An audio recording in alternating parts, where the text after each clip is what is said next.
मेरी टीम का परफॉर्मेंस बहुत पुअर है, मेरी टीम का कोऑर्डिनेशन तो उससे भी ज़्यादा खराब है, my team does not accept me as a leader. क्या आपके साथ भी ऐसी प्रॉब्लम्स होते हैं? अगर हाँ, इसका मतलब है कि आपकी टीम्स में कमी है इफेक्टिव कम्युनिकेशन की। आपकी टीम में कम्युनिकेशन जो है वो अच्छी तरीके से नहीं है, और जब टीम में कम्युनिकेशन अच्छे से नहीं होता ना, तो टीम की एफिशिएंसी, प्रोडक्टिविटी बहुत ज़्यादा डिक्रीज हो जाती है और टीम मेंबर्स में आपस में ही कॉन्फ्लिक्ट रहता है, और जब ऐसा होता है तो टीम जो है गोल्स पर काम नहीं कर पाती। So in this video I am gonna share 5 hacks with you, जिससे कि आप अपनी टीम के साथ एक स्ट्रॉन्ग कम्युनिकेशन एस्टैब्लिश कर सकते हैं और अपनी टीम को मोटिवेट कर सकते हैं आगे बढ़ने के लिए। So let's get started.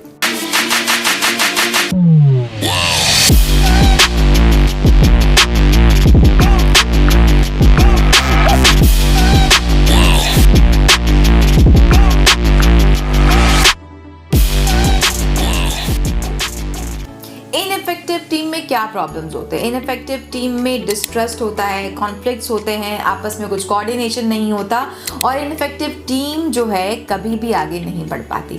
तो जैसे कि मैंने कहा कि इस वीडियो में मैं आपको 5 हैक्स दूंगी जिससे कि आप अपनी टीम के साथ कम्युनिकेशन स्किल्स अच्छे कर सकते हैं, और आखिरी में मैं एक बोनस टिप भी बताऊंगी कि आप जो टीम से कम्युनिकेशन आपने अच्छा कर लिया, बहुत अच्छी बात है, अब टीम मेंबर्स भी आपस में अच्छे से कम्युनिकेट करें, इसके लिए मैं आपको इनमें बोनस टिप दूंगी। सो 5 हैक्स। सबसे पहली हैक क्या? सबसे पहली हैक है टॉक डायरेक्टली। जी हाँ, अपनी टीम से डायरेक्टली बात कीजिए। अगर इनइफेक्टिव टीम से इफेक्टिव टीम में कन्वर्ट करना है तो सबसे पहले आपको इफेक्टिव होना होगा। आप टीम मेंबर से, जिस भी पर्सन से जो कंसर्न्ड पर्सन है, बात करनी है, आप किसी और पर्सन के थ्रू वहां तक बात पहुंचाने की बजाय आप कंसर्न्ड पर्सन से डायरेक्टली बात कीजिए। बड़े स्पेसिफिकली, बड़े क्लियरली बात कीजिए, घुमा फिरा कर बात मत कीजिए। बिकॉज अक्सर ऐसा होता है कि लीडर्स को लगता है कि अगर मैं इस चीज़ को डायरेक्टली पॉइंट आउट करूंगा, हो सकता है सामने वाला इसको एज अ हार्श और रूड बिहेवियर ले ले और मेरी बात का वो इम्पैक्ट ना आ पाए जो मैं कहना चाहता हूँ। लेकिन अगर आप इनडायरेक्टली भी कम्युनिकेट करेंगे तो भी उसका वो इम्पैक्ट नहीं आएगा जो कि आप चाहते हैं। इसलिए बहुत डायरेक्टली, बड़े स्पेसिफिकली और बड़े क्लियर वर्ड्स में and to the right person directly अपना जो मैसेज है उसको बहुत क्लियरली कन्वे कीजिए। बिकॉज अगर आप डायरेक्टली कन्वे नहीं करेंगे तो उसका मीनिंग और उसका जो इम्पैक्ट है वो नहीं आ पाएगा जो कि आना है। So first is talk directly. Point number two is be open to feedback. अक्सर लीडर्स फीडबैक को क्रिटिसिज्म समझ लेते हैं, लेकिन जब तक हम फीडबैक नहीं लेंगे पता नहीं चलेगा what went right, what went wrong, where is the scope of improvement, तब तक इम्प्रूवमेंट कैसे होगा? Because there is always a scope of improvement. जो फीडबैक होता है बहुत कंस्ट्रक्टिव, बहुत पॉजिटिव चीज़ होती है, बिकॉज उस फीडबैक को स्टडी करके हम अपने जो एरर्स हैं, जो मिस्टेक्स हैं, जो फ्लॉज हैं, उसको फिक्स कर सकते हैं और नेक्स्ट टाइम बेटर परफॉर्मेंस लेकर के आ सकते हैं। So be absolutely open to feedback. अपने सब टीम मेंबर्स से इंडिविजुअली फीडबैक लीजिए, बिकॉज उनके ओपिनियन, उनके फीडबैक से हो सकता है बहुत सारी चीज़ें, बहुत सारी ऐसे आपको आइडियाज़ पता चले जिससे आपको नेक्स्ट टाइम बेटर परफॉर्म करने का, टीम को as a team better perform करने का जो है अपॉर्चुनिटी मिले। Point number 3 is convey individual task responsibilities. जब आप एज अ टीम एक टास्क दे देते हैं तो क्या होता है कि हर एक को अपना टास्क रिस्पॉन्सिबिलिटी पता नहीं होती, उनको अपना area of work, area of responsibility पता नहीं होती, और जब AOR यानी कि एरिया ऑफ रिस्पॉन्सिबिलिटी नहीं पता हो तो सब एक दूसरे के काम में इंटरफेयर करते हैं। उससे अगेन क्या होता है, प्रोडक्टिविटी, एफिशिएंसी और जो काम है वो इतने अच्छे से, इतनी इफेक्टिवली नहीं हो पाता।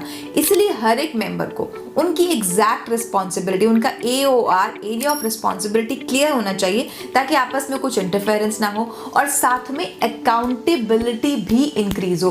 बिकॉज अगर एक पर्टिकुलर पर्सन को एक पर्टिकुलर काम दिया गया है तो उस काम के होने की जो अकाउंटेबिलिटी है वो एक पर्सन की हो जाती है। अदरवाइज आप किसको अकाउंटेबल होल्ड करोगे कि ये टास्क अच्छा हुआ या नहीं हुआ? तो क्यों नहीं हुआ? बिकॉज रिस्पॉन्सिबिलिटी से अकाउंटेबिलिटी जो है वो बेटर होती है, और अकाउंटेबिलिटी से जो जब आंसरेबिलिटी बेटर होती है तो चीज़ों को ट्रैक करना ईजी हो जाता है। So convey clear individual task responsibilities. Tip number 4 is listen to others' perspective. As Dalai Lama said that when you talk, you repeat only what you know, but when you listen, you learn something new.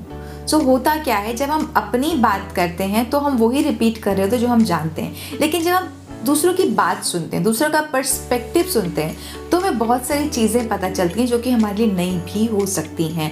And when you listen to your team members, you listen to different perspectives. कई बार आपको इतने different ideas, इतने unique ideas, इतने unique solutions मिल पाते हैं जो कि आप सोच भी नहीं सकते. इसलिए टीम एफर्ट जो है, टीम एफर्ट यही है कि सबके पर्सपेक्टिव को सुना जाए, बिकॉज सबके अलग अलग पर्सपेक्टिव हो सकते हैं, और जिस पर्सपेक्टिव जहाँ एक एग्जैक्ट पोजीशन पे मैच हो रहा है उसको यूज़ करके आगे बढ़ा जाए. So always always always listen to others perspective. ये मैं अपने ऊपर ही बहुत अप्लाई करती हूँ, बिकॉज मुझे लगता है कि कोई एक चीज़ जहाँ मैं स्टक हूँ, अगर मैं दूसरों का पर्सपेक्टिव सुनूंगी तो हो सकता है मुझे ऐसे आइडियाज, ऐसे सोल्यूशंस आएँ जो कि शायद मैं ना सोच पा रही हूँ और मेरी टीम सोच पा रही है, तो उनकी सोच से भी सोल्यूशन निकाल करके आगे बढ़ा जा सकता है. So listen to others perspective, very very important point.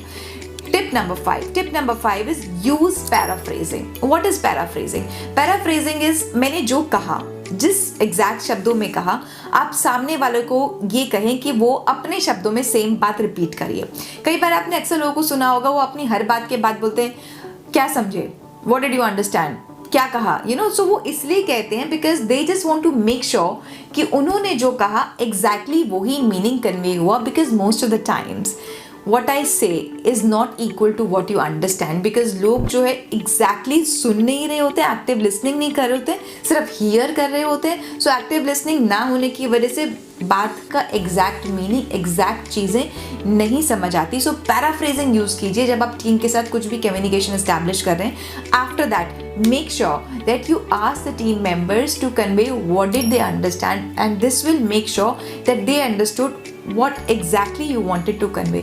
So इससे क्या होगा, कहीं पर भी मिसकम्युनिकेशन के जो चांसेस हैं वो ड्रॉप हो जाएंगे और आपका communication crystal clear as it is transfer हो जाएगा. और जब कम्युनिकेशन एग्जैक्ट ट्रांसफर होगा तो काम भी, एक्शन भी उसी कम्युनिकेशन के अकॉर्डिंगली होगा. So these were the 5 tips. I'll repeat it for you. First is talk directly. Second is be open to feedback. Third is listen to other people's perspective. Fourth is convey clear task responsibilities. Fifth is use paraphrasing. So ये 5 tips use करके आप अपनी ineffective team के साथ communicate करके उसी team को effective team में कन्वर्ट कर सकते हैं. और अब बारी आती है हमारी बोनस टिप की. बोनस टिप क्या थी, जो कि मैंने आपको प्रॉमिस किया था कि आपने तो अपनी टीम के साथ अच्छा कम्युनिकेशन एस्टैब्लिश कर लिया, लेकिन टीम मेंबर्स भी आपस में अच्छी तरीके से कम्युनिकेट करें. How can you make sure that? उसके लिए क्या करना है, that you have to set ground rules और बाउंड्रीज बनाने से ये बेनिफिट होगा कि हर एक को पता होगा what are the shoulds and what are the coulds, what are the should nots, what are the could nots. So हर कोई exactly अपनी बाउंड्री के अकॉर्डिंगली वर्क करेगा, which is very important. And also what you can do is, जब कोई team member अच्छा काम करे तो उसको मोटिवेट कीजिए, उसको इनकरेज कीजिए, उसको ज़रूर अप्रिशिएट कीजिए. इससे क्या होगा, वो टीम मेंबर इतना मोटिवेटेड, इतना हैप्पी फील करेगा कि बाकी टीम मेंबर्स के साथ एक्स्ट्रा एफर्ट के साथ काम करेगा.